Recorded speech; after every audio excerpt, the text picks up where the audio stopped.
gaming, Jeremy devoted his work to helping those find balance with online activities.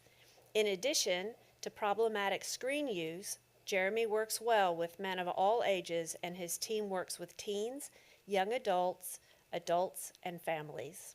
He received his master's degree in community counseling at UT San Antonio and bachelor's degree in psychology from UT Tyler. He's married to a pediatrician, and they live in Dallas with their 2 kids. Welcome, Jeremy. Thank you. Thank you for that warm introduction. So I'm so glad to be here. It's a pleasure to meet with you all today. Hopefully we can get to some understanding on how to find some balance with screen use, with gaming and social media, and general screen use. To help me understand my audience a little bit, how many have like kids, I guess, in elementary school? Elementary school age kids? Okay, great, nice. And then middle school, any middle school age? Okay, great. High school as well? Awesome, all 3 for some? Okay, cool. A lot of us are kind of in the middle of it, of trying to figure out or navigate how screen use works, what are some good parameters. We can get to some Q&A at the end. If you have any specific questions, please feel free to talk to me after. I've got some time, we can talk later. But hopefully we can unpack some of these big questions together in our time together. So let's jump into what we'll be talking about. Before we begin, the IGDC is the International Gaming Disorder Certified credential. And so I've been trained to be able to help understand what problematic and disordered gaming looks like and be able to help clients in that realm. So that's what that credential stands for. We'll be understanding the world of video games. If any of our kiddos play Minecraft or Valorant or whatever video game it is, there's a lot of misunderstanding, a lot of maybe worries too on our part as parents. I have 2 kiddos myself, a 7 and 4-year-old. And what does it look like for them to game in a healthy way? We'll understand the healthy, problematic, and even as it being a potential career path for some. We'll be exploring also social media and addressing the challenges with social media, some issues with that, as well as some pornography issues. We'll be understanding and how to find balance in general with screen use as a kind of an undercurrent as a theme, and then understanding some tools and treatments along the way. So the biggest parts on the gaming side is to understand all gamers can fit into a category of one of 3 types. They are either the escaper, the achiever, or the hardcore gamer. And the escaper is made up of a few different character traits. They like to escape into a world. Games like World of Warcraft, Final Fantasy XIV, Skyrim are a few where you can jump into a massive world and enjoy the escape part of it. They enjoy the storyline, the characters, the virtual elements of it, and the immersive piece. They are pretty impulsive, and they're characterized as having low self-esteem. The achiever type is the next gamer type where they are motivated to win and to compete.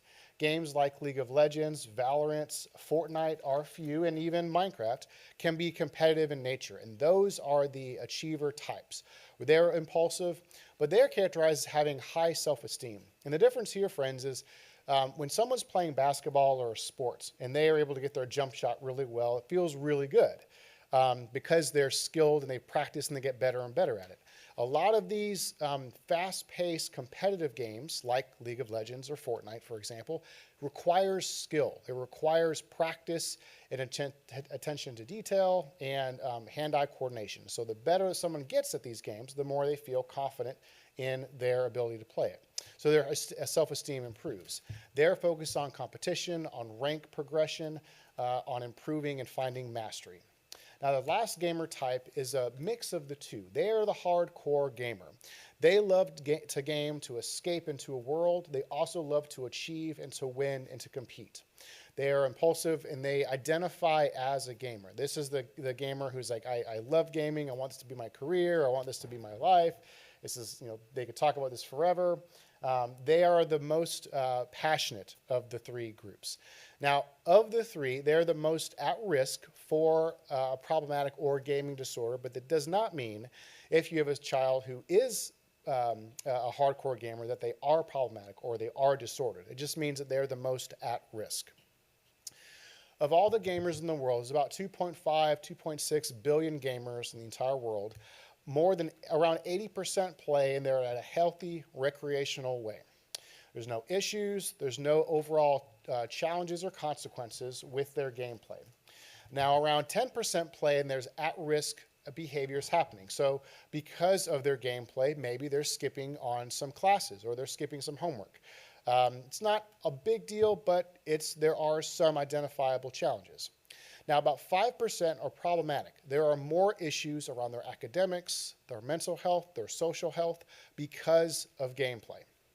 And about 1 to 5, about 3% globally are identified as gaming disorder. And now in the ICD-11, the International Gaming Disorder certified, or the International Gaming Disorder is now in the ICD-11.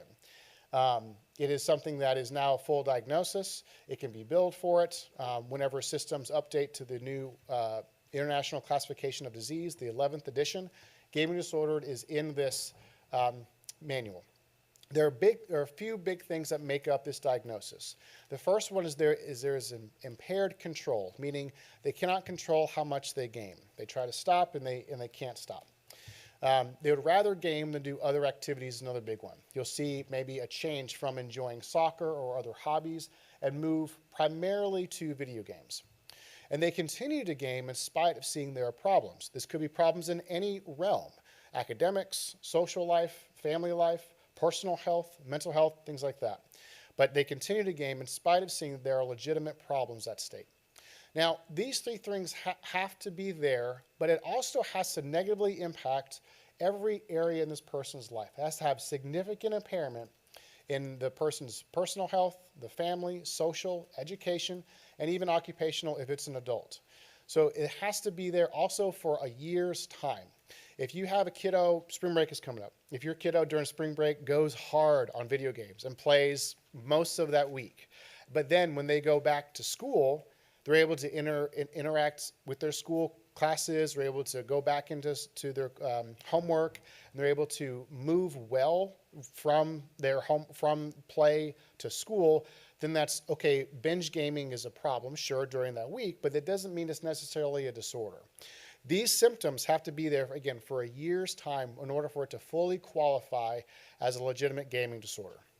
Again, doesn't mean that there aren't problems along the way, but it's good to know that it's easier for us to say, hey, my kiddo has a gaming addiction or a gaming disorder, and when we need to kind of zoom out and see the bigger picture.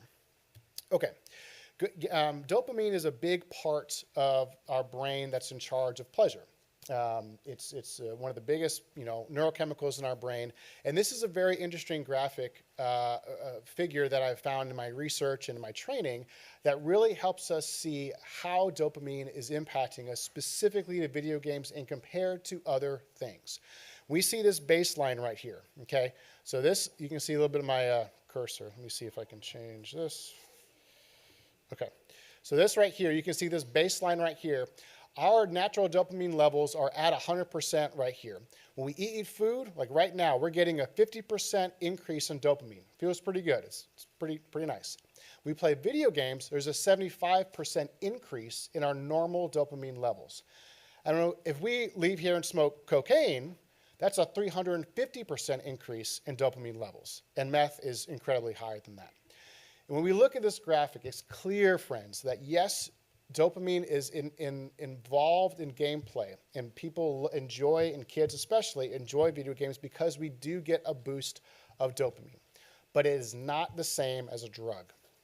It's not the same as meth or crack. It is not the same. Neurologically, we're not experiencing the same things. Now, when we see our teenagers and they will skip meals, or they will they'll play all night or they'll play all day, and if they don't want to eat, well, a part of it makes sense here because they would rather play games and experience the pleasure from that than eating. I see a lot of clients who are experiencing malnutrition. A lot of times years ago, it was, so someone might be obese when they play a lot of video games. Now it's not so much the case. Because they don't want to stop playing, they don't eat. And so that is now a problem. But again, this is a really big, interesting piece of information, of research that shows us that yes, dopamine is involved, and kids and people of all ages enjoy video games, but it's not the same as a drug. Another piece that makes video games very interesting is what's called positive reinforcement.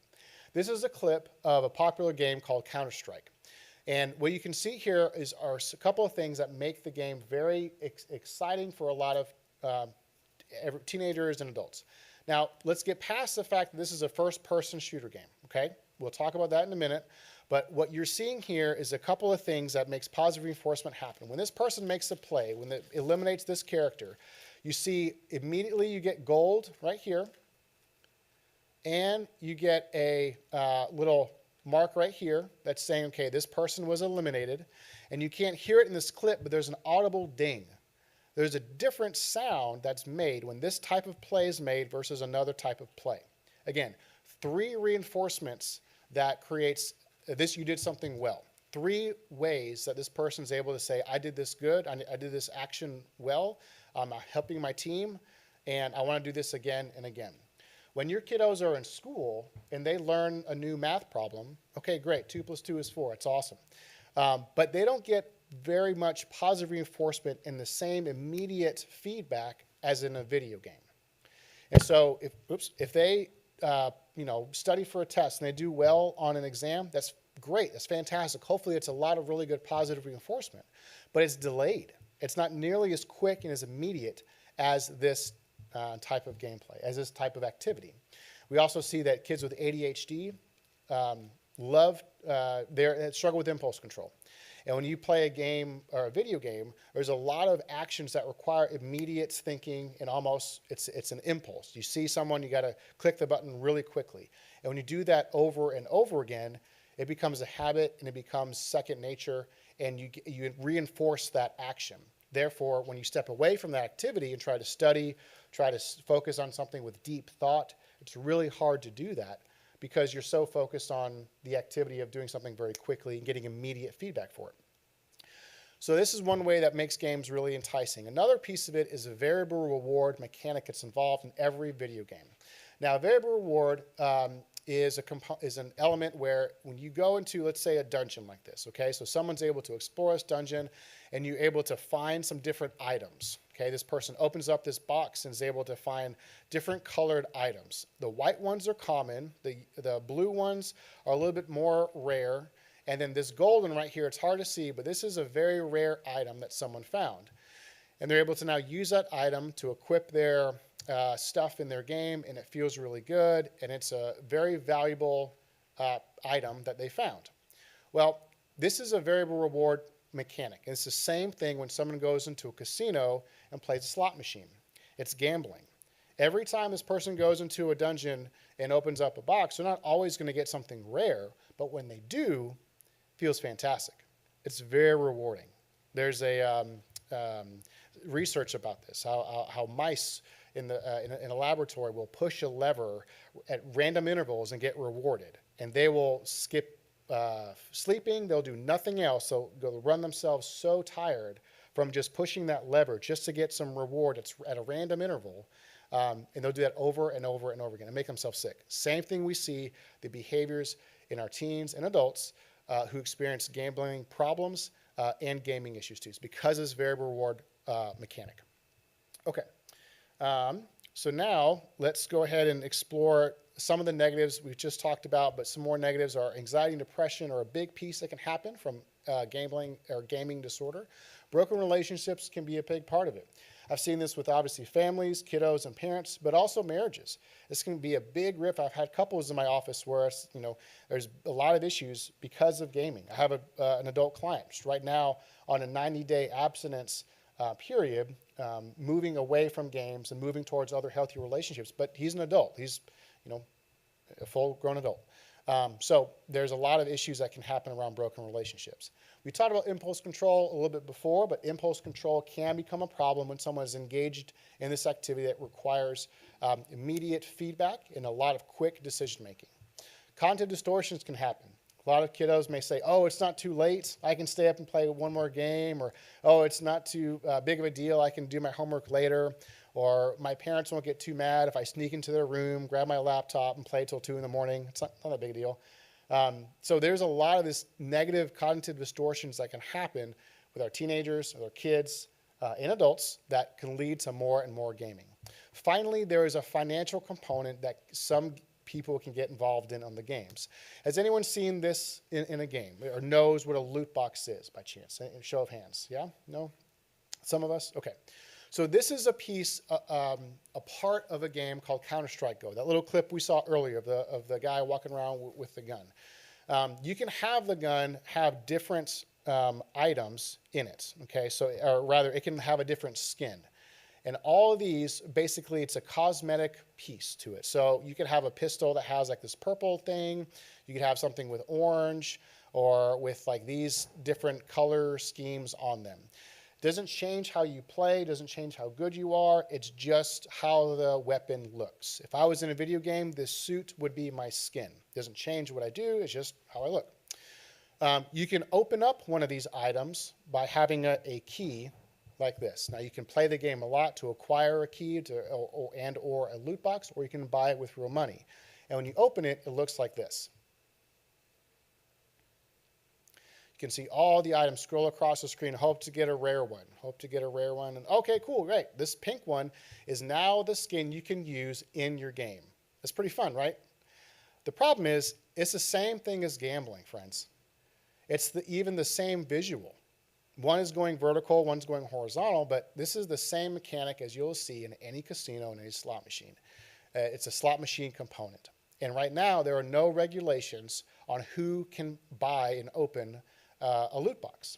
I've had kiddos, I've had teenagers, and even myself, enjoy opening up loot boxes. You can go on YouTube and just search for case openings. And this is what you'll find. Guys like making a living, spending thousands of dollars just opening up cases. It's the same thing as going to a casino and opening up or trying to win money. And so I say this to say, not as a, hey, watch out for this horrible evil that maybe your kids are doing. I use this as an opportunity to explore with your kiddos of what they're motivated by in their game. Are they motivated to acquire items? And if they are, how so? Item collection is fine, right? As adults, we love maybe to collect different items of jewelry or of clothing or shoes, right? But people have collections of things all the time. It's not a problem.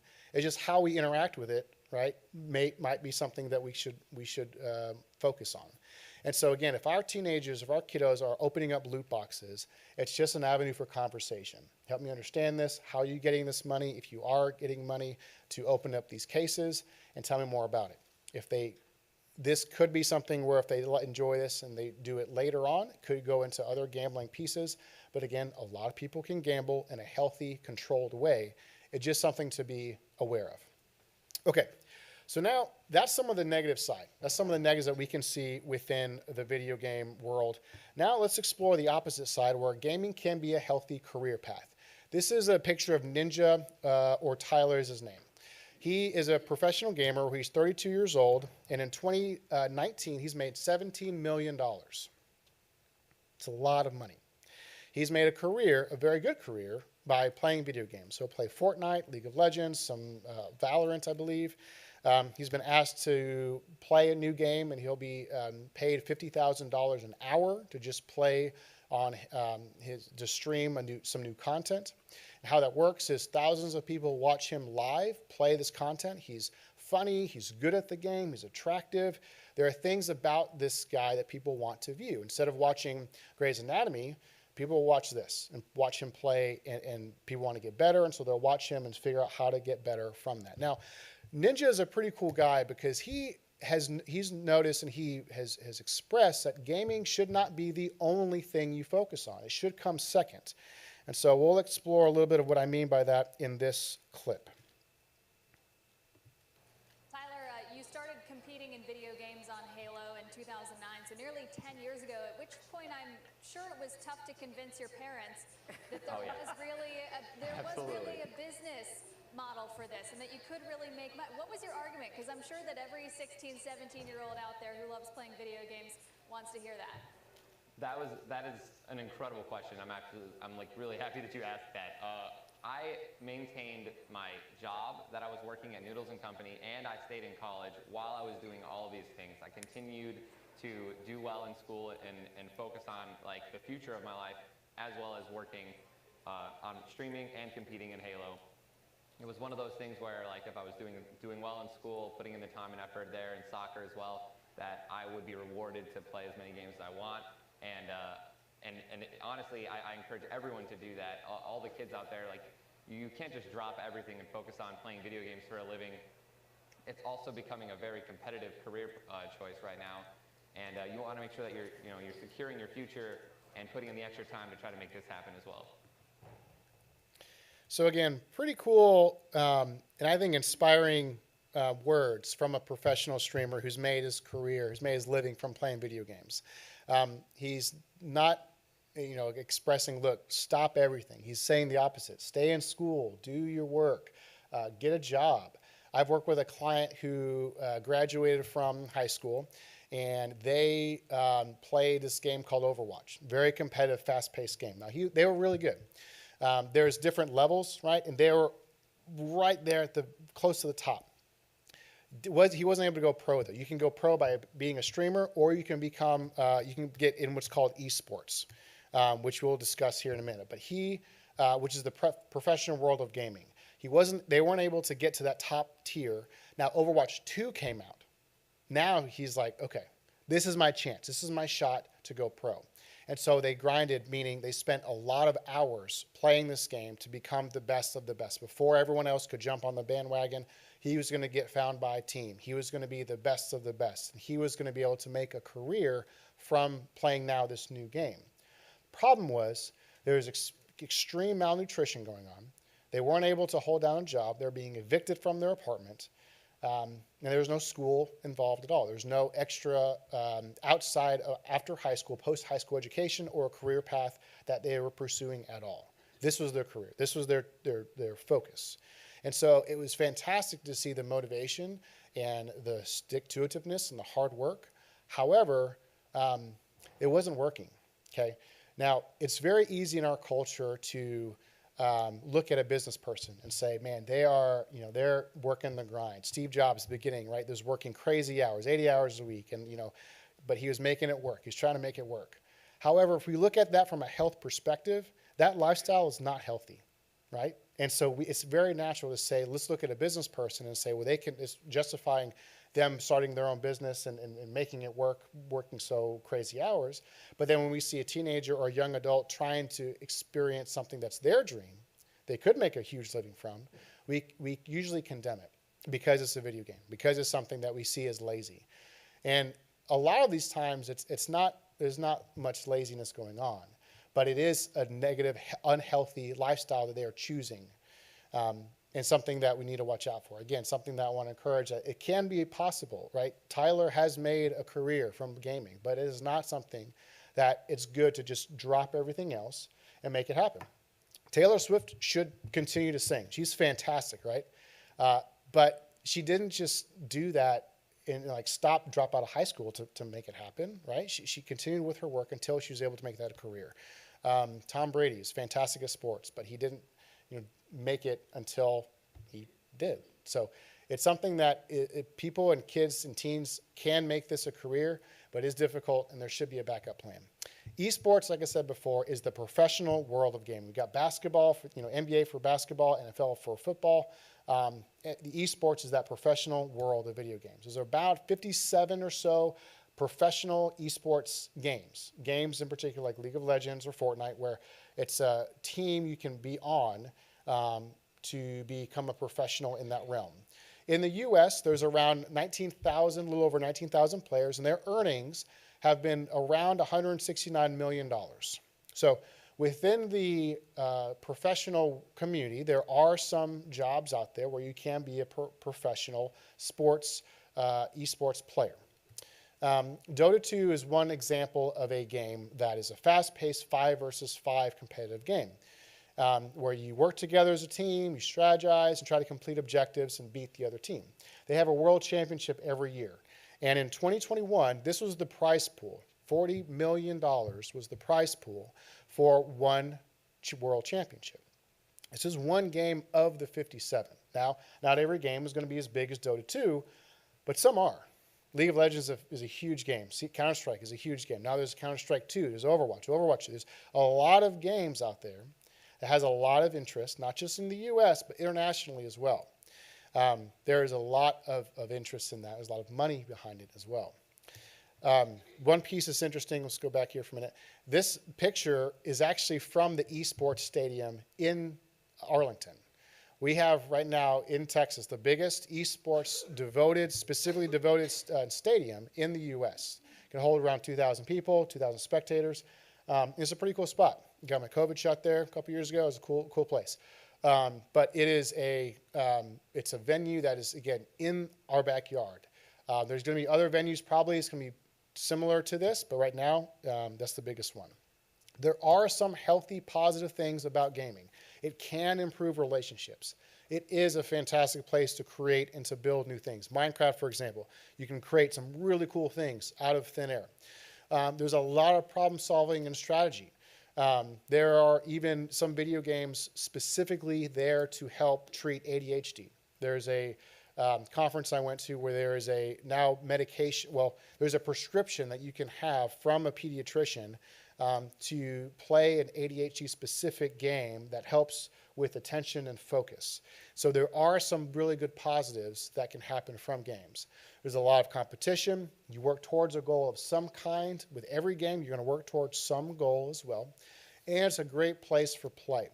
Kids learn from play, and parents and adults need play as well, but we really need to encourage play in our kids, and the online space can be a great spot for that. It's also a good place for character exploration and expression.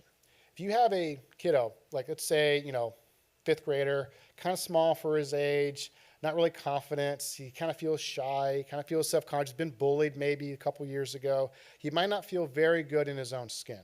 But when he plays a video game where he's able to create the character that he identifies with, he's a strong, powerful, brave warrior, well, that's cool. He can be able to practice and to be able to express himself and be courageous in maybe a different element and realm where he's not feeling comfortable in the physical world. Maybe there's a teenager, maybe there's a 13-year-old who she doesn't feel comfortable in her own skin, she's kind of figuring things out. Middle school and high school is just a tough period for a girl, right? And so it's just hard for this person to fit in. But when she's playing a game, she's a wise, powerful sorcerer, and she's able to make really good positive influences in the world around her with her character. Maybe there's even exploration of different characters entirely. You can explore your sexual identity. You can explore your personality whenever you're playing video games. And there's usually a safety net in that where you can express yourself in a safe environment with no ridicule. As you can see here, there's a lot of customization as well. When someone plays a game like this, it's called Baldur's Gate, you can pick the class or the type of player you want to be. These are the skill sets, a part of it. And then these are also some of the spells that are a part of your character. Again, you can customize how you play so much. And so a lot of pieces I noticed too with a lot of teenagers in particular, as I work with a lot of teenagers, but kids, this applies to them as well. If they don't feel like they're mastering something in the physical world, or they don't feel like they have much choice in the physical world, you've got to do this, you've got to do that, you've got to go to clubs, and blah, blah, blah. If they don't feel like they have much choice, they may thrive or gravitate naturally towards something like this where they have all the choice in the world and they're rewarded for it, right? There's positive reinforcement again. You choose this class, you can be a powerful sorcerer and make a good influence and impact in the community. And you get recognition from your peers as well.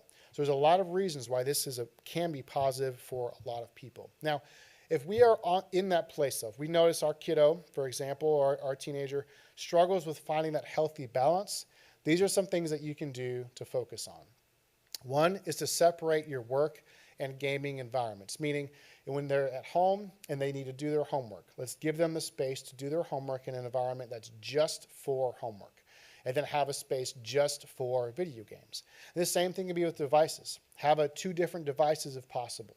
One device just for school, the other device just for gaming. Now, if you've got one computer, it's fine. Make two different accounts. That one account's for school, the other account has Discord, has their games on it as well. So they're able to separate and have a space where this is my game time and this is my work time. I worked with a client on that, and it made a huge difference, specifically on that piece as well.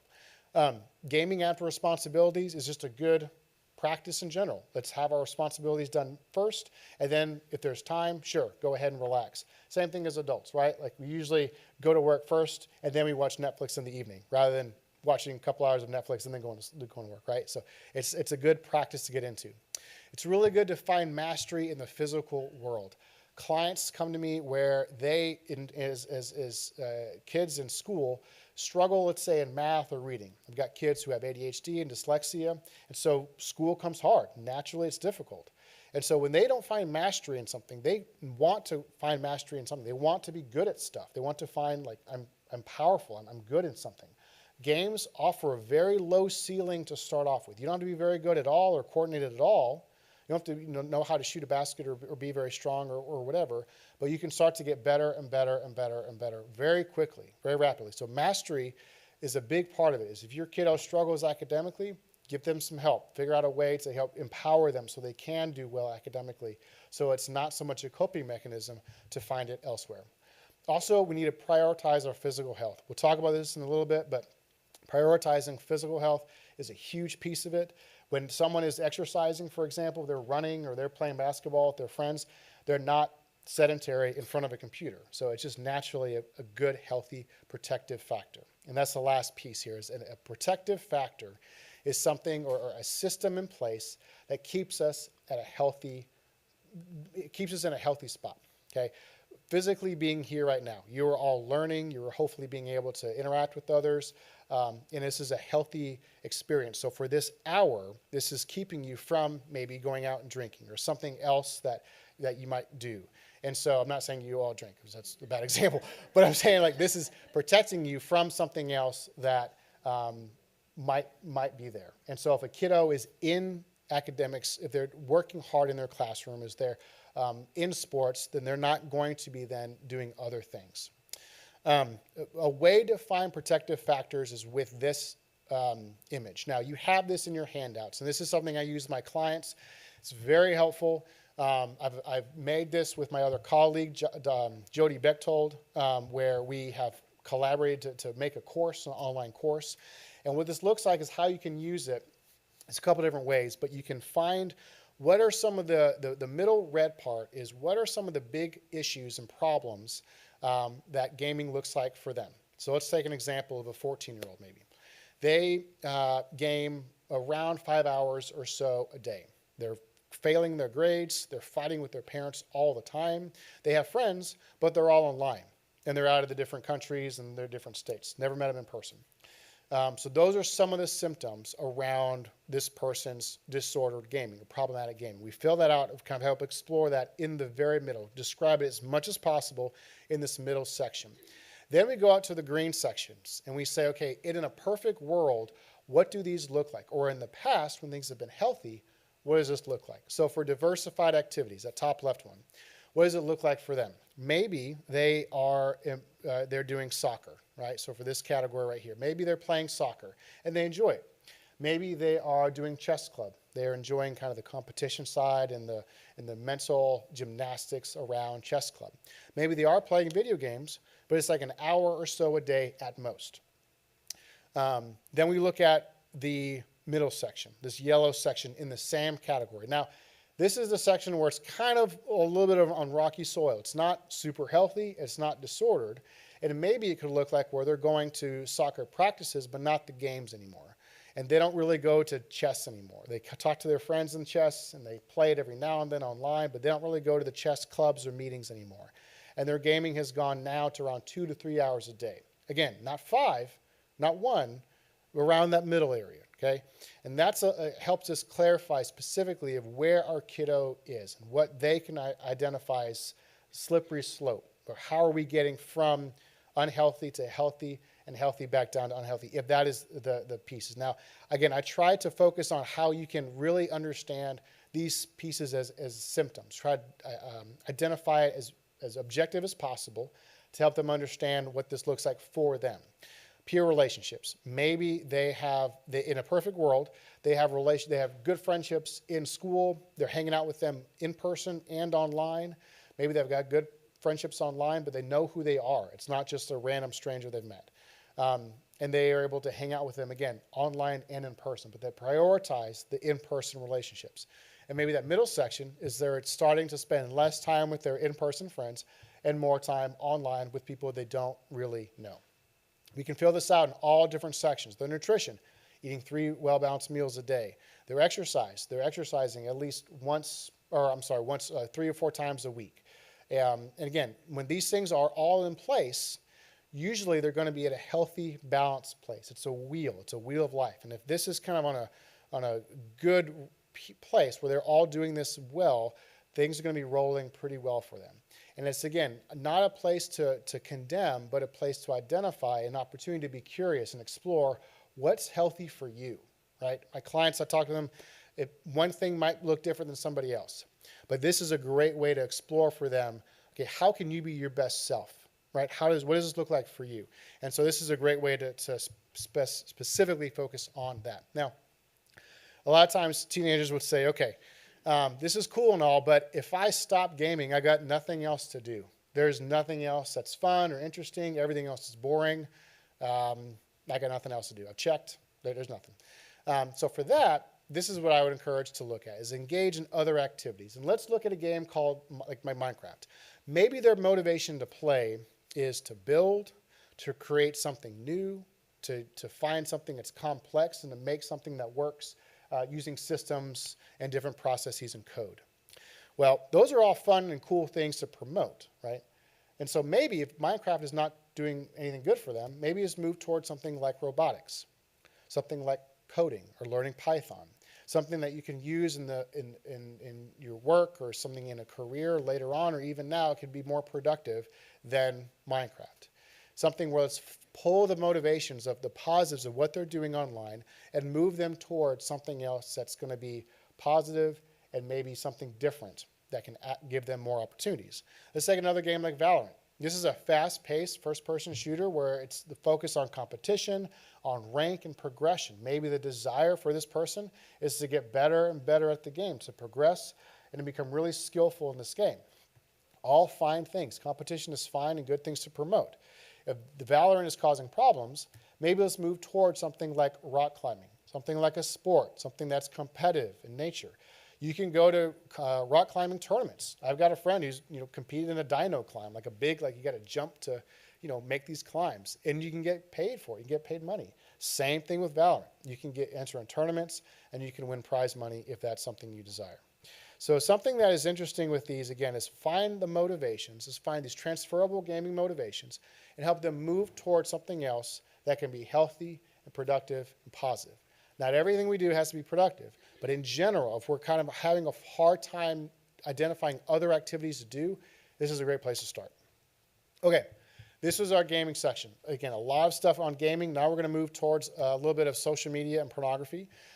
This is the hook model. A lot of social media companies fit into this model of how we get invested. We will go into have a trigger of some kind. We want to get online for, I get a notification. We'll have some type of action of going onto the site, and then we'll get rewarded for it. We'll get some type of notification or a like or something that says, oh, great, this feels really good. Then we'll invest back into the app. We'll go ahead and we will post another picture, then go about our merry way. And then again, this cycle continues when we're triggered again. A way to break this is then to be able to, for one, identify this is happening, to be aware that this is the system that usually social media companies take. Then to manage triggers. Let's turn off all notifications that are not coming from a specific person. If it's coming from Candy Crush, you haven't played in a while, or Facebook, hey, you haven't posted a picture in a while, let's turn that off. We don't need to know that. We can post pictures when we want to. We can play Candy Crush when we want to. But if it's coming from an actual person, like a text or a message, okay, we can keep that on. But the platforms don't need to tell us what to do, basically. We can create friction. What that looks like is the friction comes in if we want to look at our phone or check our device. We can count to 5, give ourselves space and time from doing the action of getting online. Make the phone physically be away from us, so we have to walk to it, or even just give ourselves some time and space away from the device. You can also inverse the variable rewards, meaning you can get rewarded for being away from your device. Pocket Points gives you rewards to like Chick-fil-A for being away from your phone. And you can use a game called Forest, and you can gamify being away from your device. Your teenager can start the game of Forest, and then the more that you're away from your device, the forest grows. The minute you touch your device, it breaks down the forest, or it's not as strong, or not as, gives as many rewards or points. So it's rewarding space and time away from your device. Also, this presentation has hyperlinks embedded into it, so I can send this out to, if you'd like to have this presentation, it has these hyperlinks to these sites if you'd like. The final app I would encourage is Freedom. Now, this is an app where it's helping us with online distractions. From, let's say, 5 to 7 p.m., someone's really got to work on their math homework and study.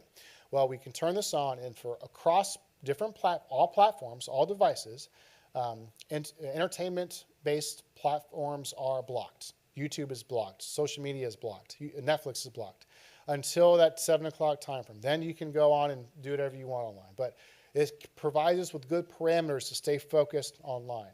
It's a really cool platform I encourage all my teenagers in particular to use. There's some research that is going on about social media and the connection of mental health and social media. And this is a really interesting and controversial topic. If anyone's seen The Social Dilemma, you can all see that a lot of problems can come from social media. This meta-analysis was published in 2020, and a meta-analysis is a review of reviews, is a research article of other research articles. It's a summary of 34 reviews and an analysis of 594 publications, all connecting or all trying to understand the relationship between social media and mental health. And they found 5 different pieces of information from this information. One, they found there's a small negative mental health impact effect from social media use. Okay, kind of knew that. Thanks for clarifying that. The next one they found is intense social media use can actually increase social capital and social support. So what that means is when we go on Facebook and actually talk with others and actually connect and post and interact with the platform with others, it can actually increase our social capital and increase our social supports. Now, they found that appearance-focused content can lead to body image disturbance and issues.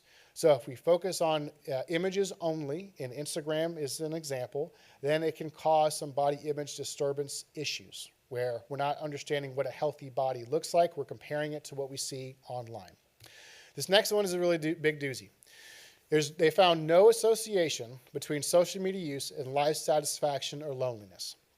Now again, friends, this is a big statement. But from the research, they found that there's no direct association.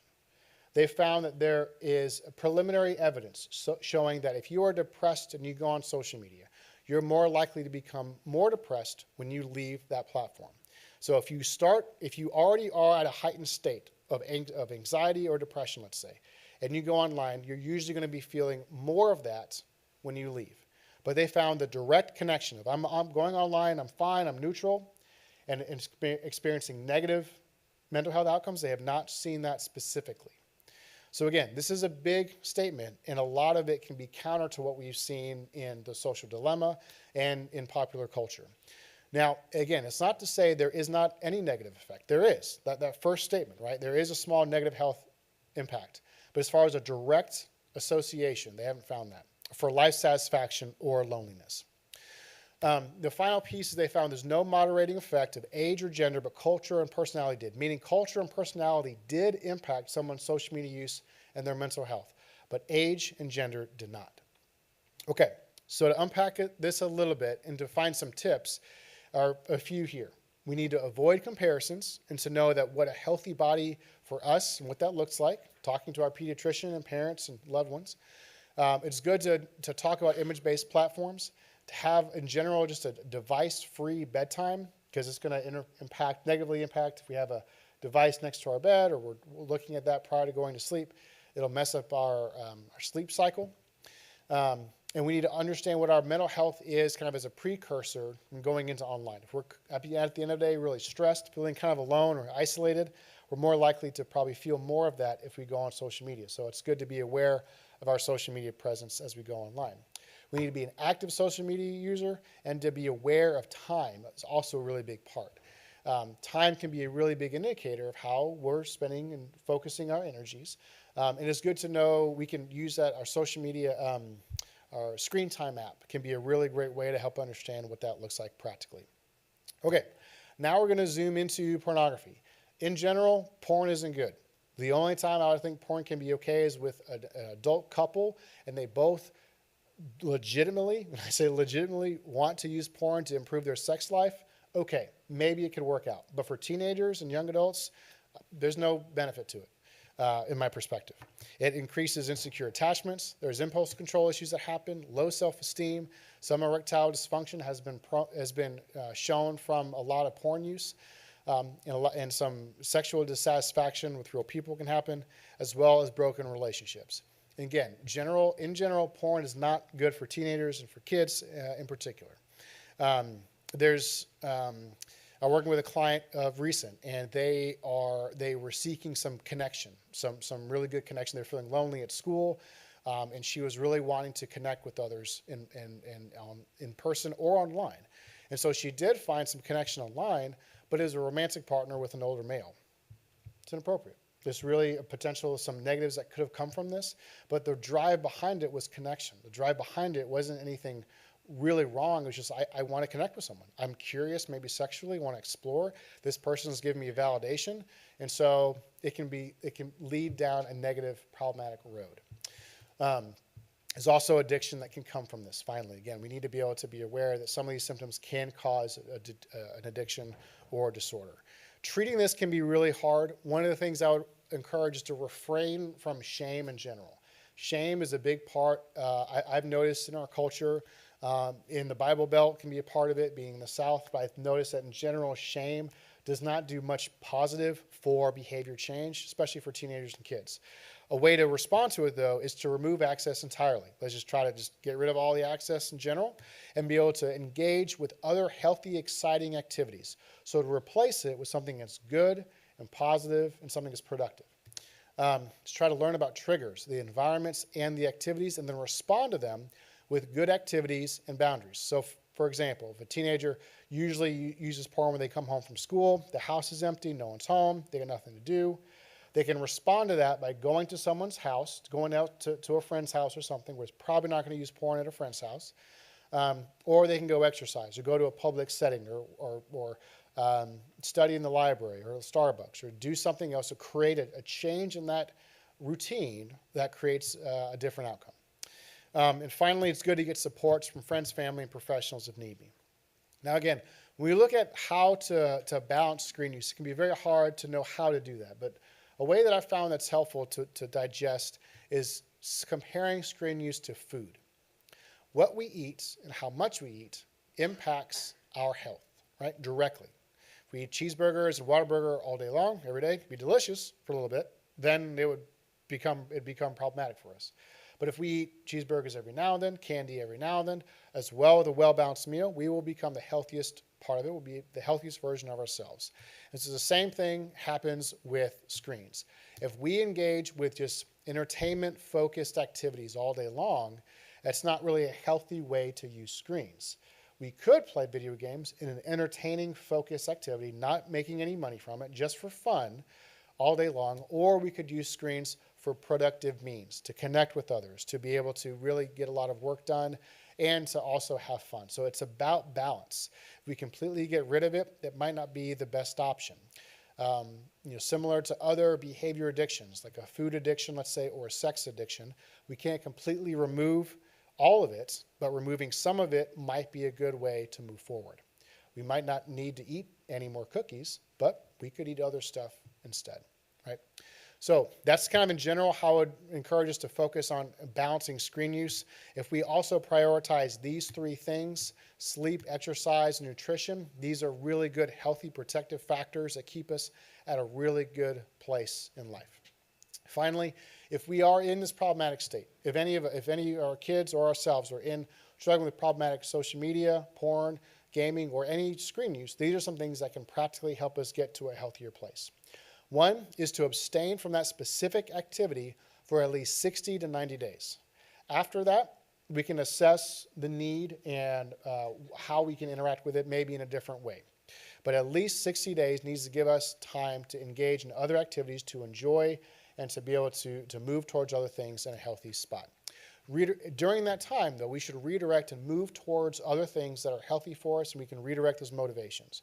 We can work on improving those relationships, address underlying issues, get support from family and friends, and engage in our own counseling. Plug intended. Yes, counseling is, I'm a counselor, and I can hopefully help your children or kids get to a healthier place.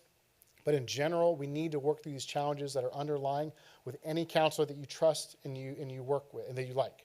I refer many clients away from my practice if it's not a good fit. If you're looking for a female African-American counselor, I am not that. I cannot provide you with a perspective that from other counselors can. But I can provide you with a lot of help on the gaming use side and screen use side. So some treatments in particular that can be helpful is psychotherapy. Cognitive behavioral therapy, motivational interviewing, and acceptance commitment therapy are some great ones.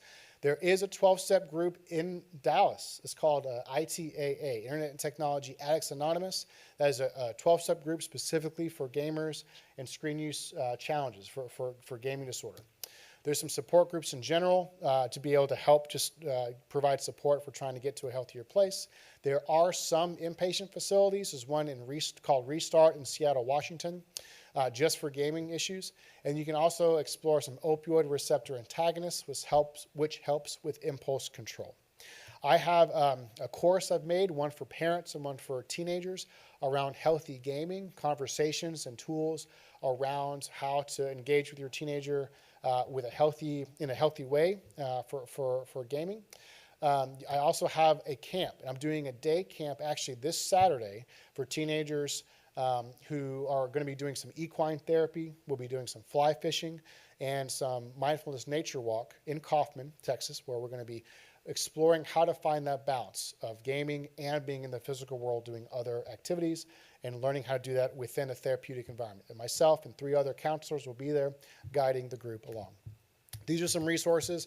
They have, again, all hyperlinks involved with it.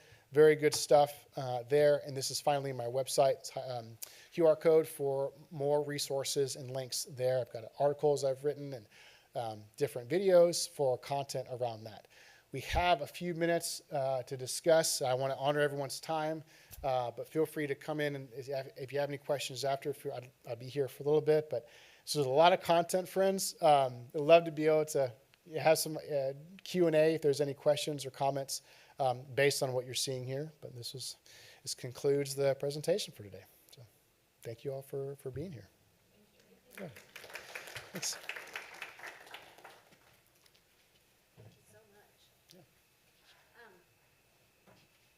Videotaping this, so eventually it will be on our parent education website, which is on the district's website under family and students.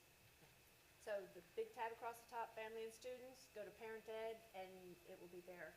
I don't know how long it will take. This is the first time we've ever done this in this room before. So there's also a sheet outside that has, if you want contact, for you to contact them.